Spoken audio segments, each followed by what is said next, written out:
Hi hello friends, నేను మీ BTech ముచ్చ. ఇంతకుముందు వీడియోస్లో జానీ మాస్టర్ గారి కేసు గురించి అయితే మాట్లాడుకున్నాం. ఇప్పుడు అదే టాపిక్ మీద మరికొన్ని వివరాలు అయితే ఇప్పుడు మాట్లాడుకుందాం ఫ్రెండ్స్. ముందుగా జానీ మాస్టర్ అయితే గోవాలో పోలీసులు పట్టుకొని హైదరాబాద్ అయితే తీసుకొచ్చారు.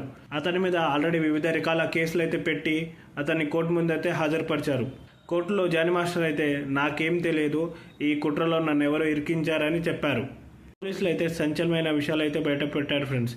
ఆ అమ్మాయిని కావాలనే వాళ్ళ గ్రూప్లో చేర్చుకున్నాడని, ఆ అమ్మాయి మీద మానభంగం చేశాడని జానీ మాస్టర్ అయితే ఒప్పుకున్నారని పోలీసులు తమ స్టేట్మెంట్లు అయితే వివరించారు. కానీ జానీ మాస్టర్ మాత్రం కోర్టు ముందు నేనేం తప్పు చేయలేదు, ఎవరో నన్ను కావాలని ఇరికించారు అని చెప్తున్నారు. మరి కావాలనే జానీ మాస్టర్ డబుల్ గేమ్ ఆడుతున్నారా లేదా పోలీసులు ఆడుతున్నారా అనేది తెలియాలి ఫ్రెండ్స్. ఈ ఇష్యూ మీద చాలామంది సెలబ్రిటీస్ అయితే తమ ఒపీనియన్ అయితే సోషల్ మీడియాలో అయితే పోస్ట్ చేస్తున్నారు ఫ్రెండ్స్. ఈ ఇష్యూ మీద మీ అభిప్రాయం ఏంటో మాతో కామెంట్లో షేర్ చేసుకోండి. మా వీడియో కనుక నచ్చితే లైక్, షేర్, సబ్స్క్రైబ్ చేసుకోండి.